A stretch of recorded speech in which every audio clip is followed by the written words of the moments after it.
너희가 나를 택한 것이 아니요 내가 너희를 택하여 세웠나니. 예수님께서 제자들을 12제자 있죠, 그죠? 예수님께서 제자들을 택했어요. 제자들이 예수님을 찾아와서 제자로 받아주십시오 하고 택했습니까? 예수님이 일일이 돌아다니시면서 하나하나 택하셔요. 12명의 제자들을.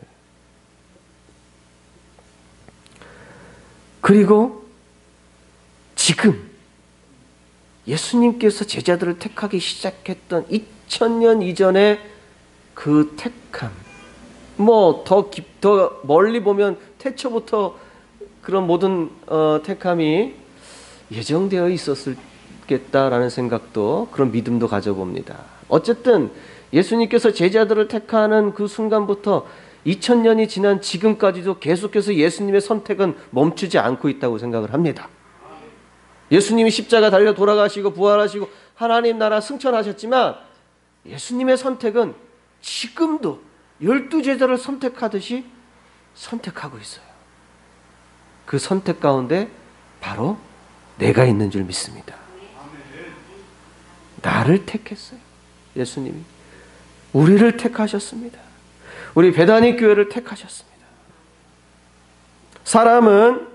우리는 예수님을 택할 수 있는 존재가 아닙니다. 우리는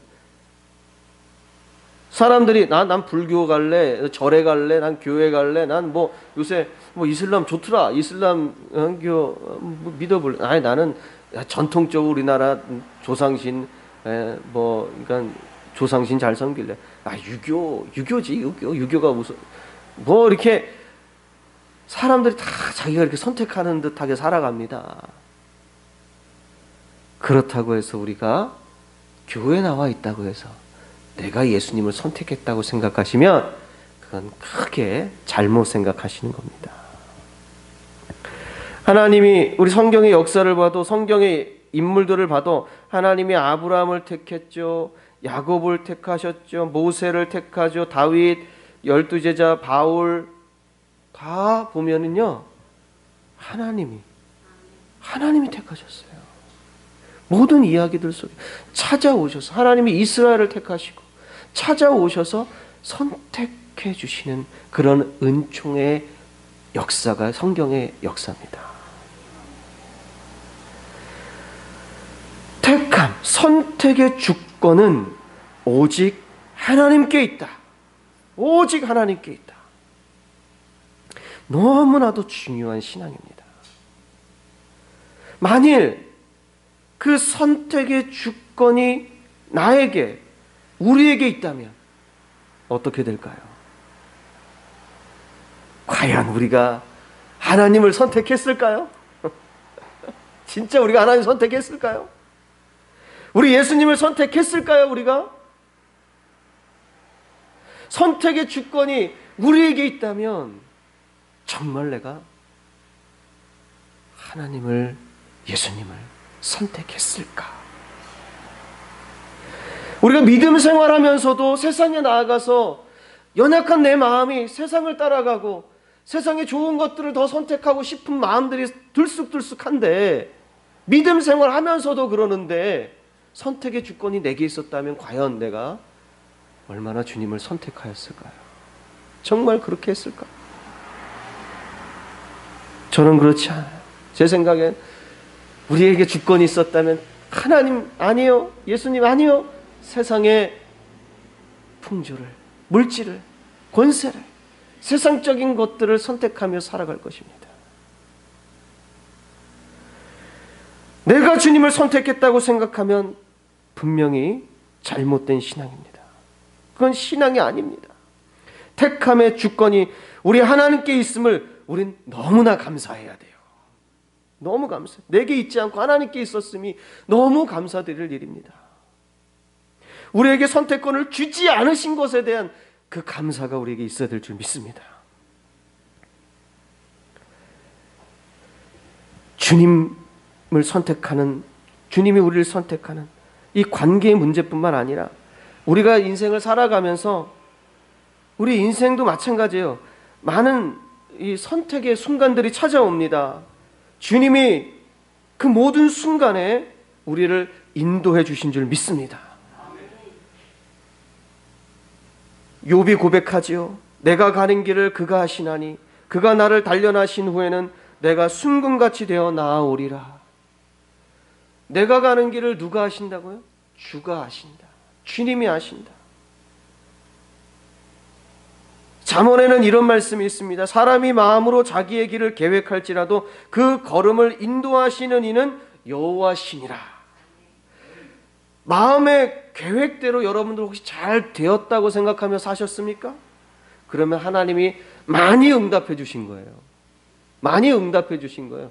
내 마음의 계획들이 이루어진 것은 하나님의 동의가 있기 때문이에요. 하나님이 그 내 마음의 계획들을 선택해 주셨기 때문에 내가 그 길을 계속 올 수 있었던 것입니다. 우리는 감사해야 돼요.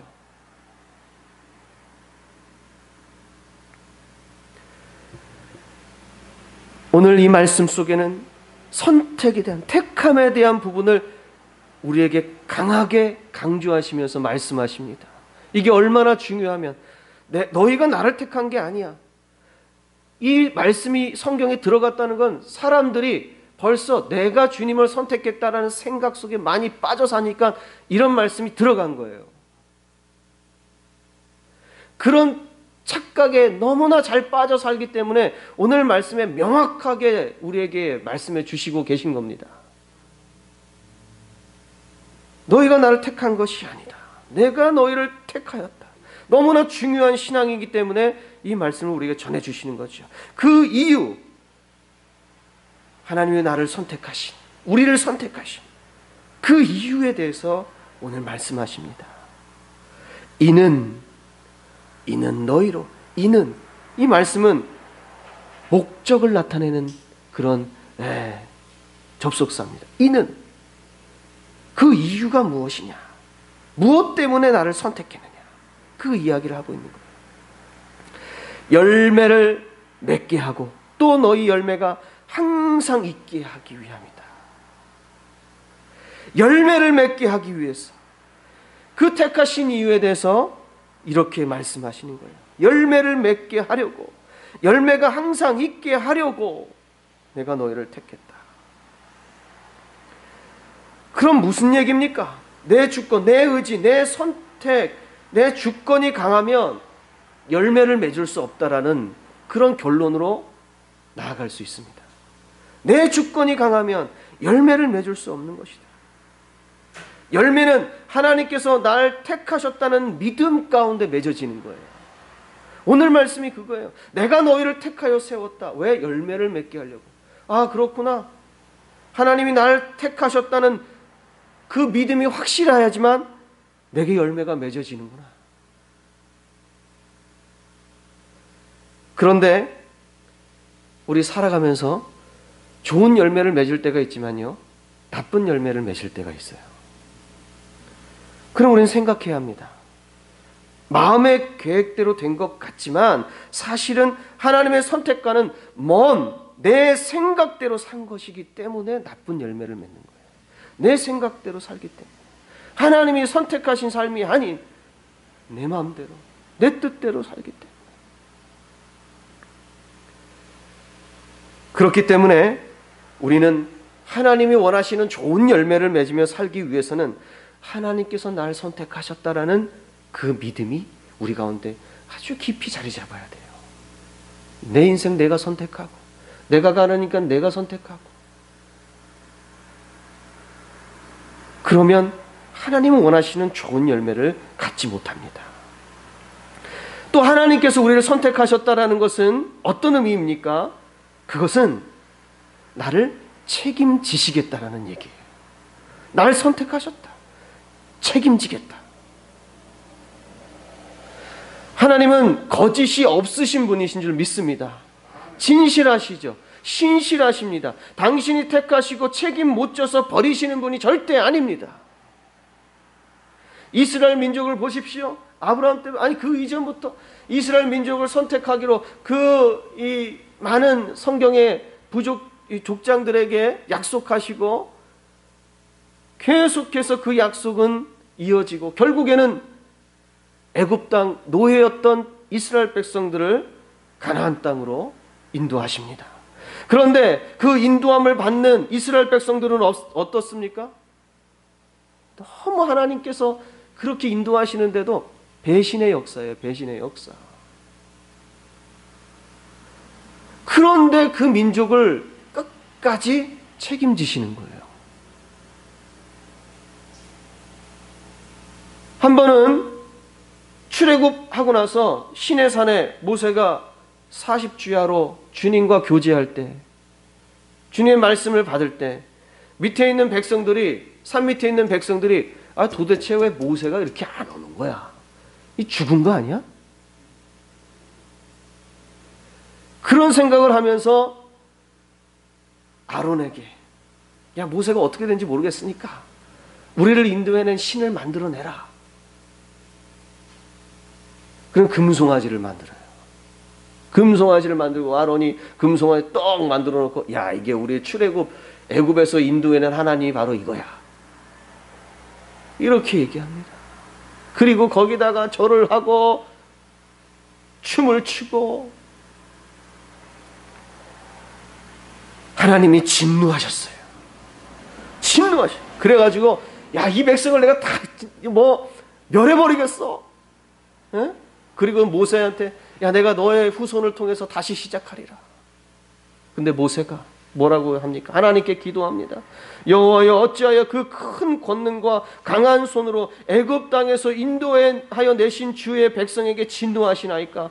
어찌하여 애굽 사람들이 이르기를 여호와가 자기 백성을 산에서 죽이고 지면에서 진멸하려는 악한 의도로 인도해 내었다고 말하게 하시려 하나이까?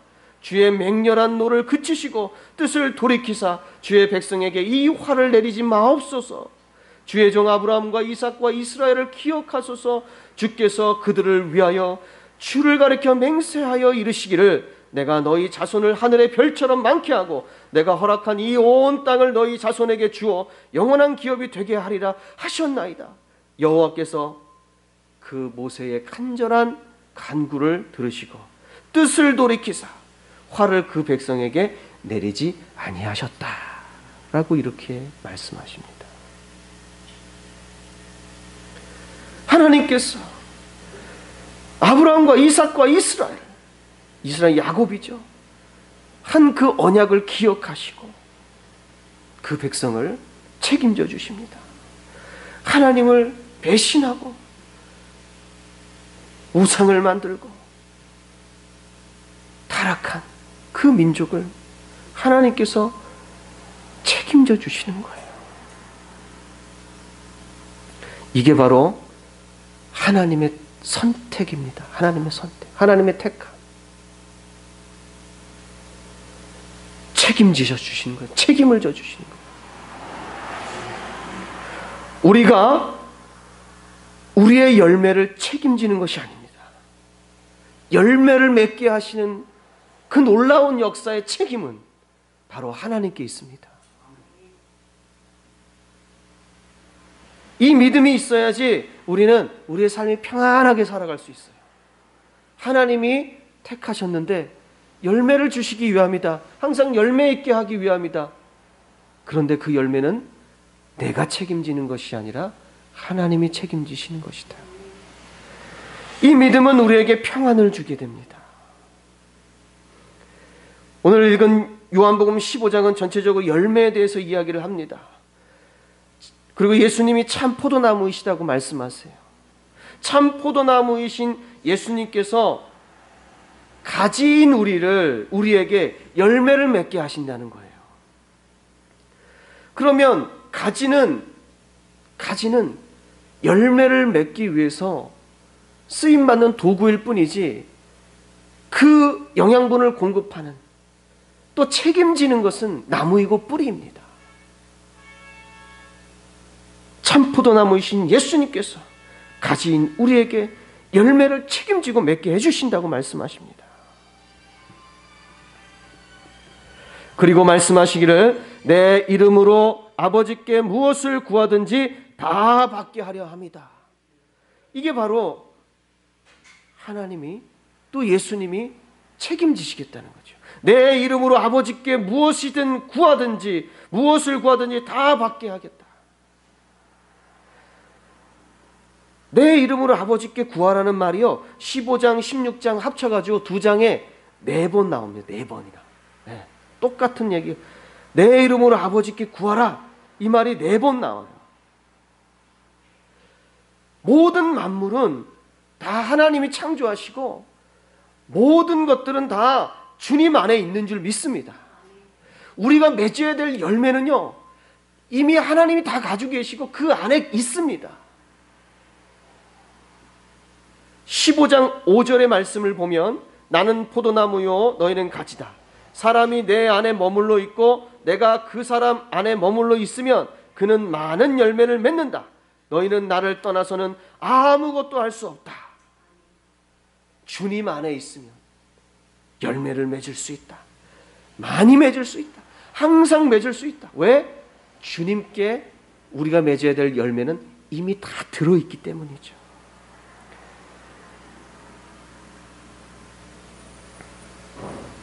오병이어 사건 아시죠? 물이 포도주로 변하게 하신 그런 사건도 아시죠? 오병이어, 물이 포도주로 변하는 사건. 예수님께서 우리에게 물질적인 풍요를 주시지 못하시겠습니까? 주실 수 있는 분이죠. 그러나 그것이 더 중요한 것이 아니라, 그게 더 중요한 것이 아니라 믿음의 풍요, 지혜의 풍요를 더 우리에게 주시기를 원하시는 하나님이신 줄 믿습니다. 물질의 풍요도 우리의 믿음을 약하게 만들면 하나님께서 우리에게 주실 필요가 없어요. 믿음의 풍요, 지혜의 풍요를 더 우리에게 주시기를 기뻐하십니다. 솔로몬도요, 어린 나이에 왕이 돼가지고 나라를 다스려야 되는데 하나님 앞에 그가 구한 것이 무엇입니까? 1000번제를 드리면서 하나님께 구한 것이 무엇입니까? 지혜입니다. 지혜. 물질, 권세, 영토 이런 것이 아니라 지혜. 하나님이 그것을 보시고 기뻐하셨어요. 물질을 얻고 믿음 잃는 경우가 허다분합니다.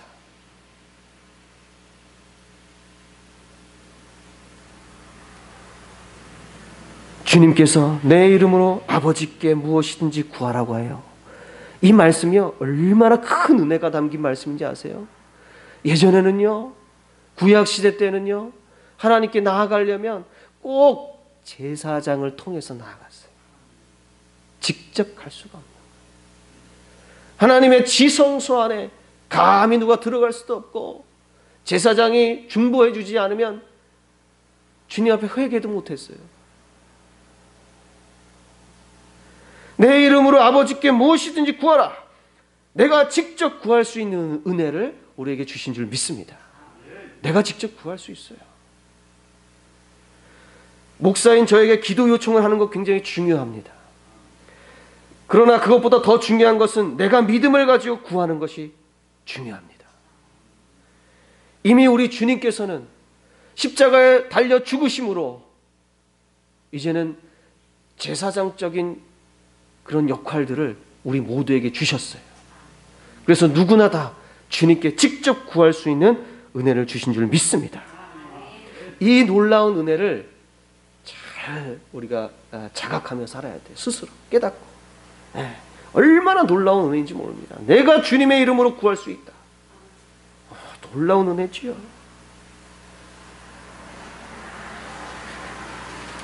열매 없는 나무의 가지는 어떻게 됩니까?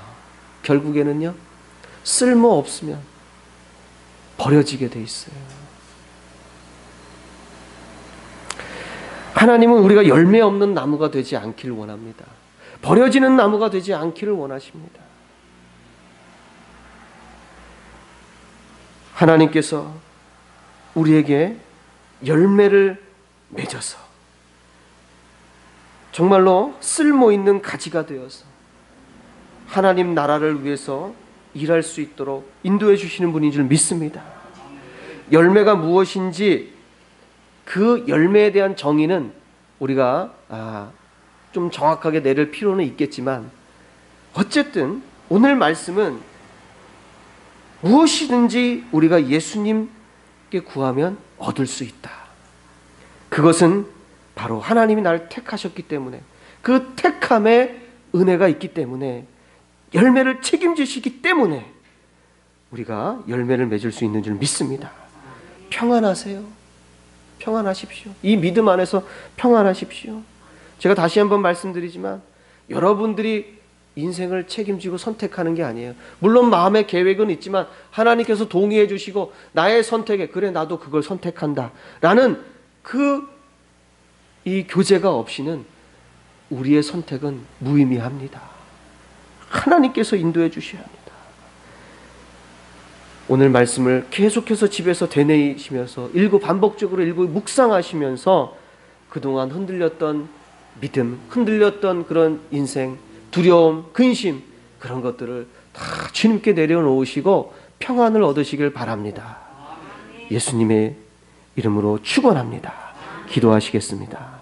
참으로 좋으신 하나님 아버지, 우리 하나님께서 우리를 그리고 나를 택하신 줄 믿습니다. 택함의 주권이 우리 주님께 있음에 감사드립니다. 우리가 책임지려 하고 우리가 선택하려 하고 우리가 열매 맺으려고 한다면 우리는 실패할 수밖에 없고 두려워하고 근심거리가 쌓일 수밖에 없습니다. 스트레스 속에서 우리의 육신과 정신이 죽어갈 수밖에 없습니다. 그러나 우리 하나님께서 나를 택하시고 열매 맺게 하시려고 택하시고 열매 맺는 것까지도 책임져 주시고 그 자양분과 에너지를 공급해 주시는 그 은총을 깨달을 때 우리는 진정한 평안을 얻게 될 줄 믿습니다.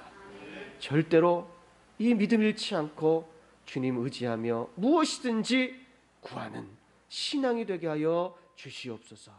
예수님의 이름으로 기도하옵나이다. 아멘.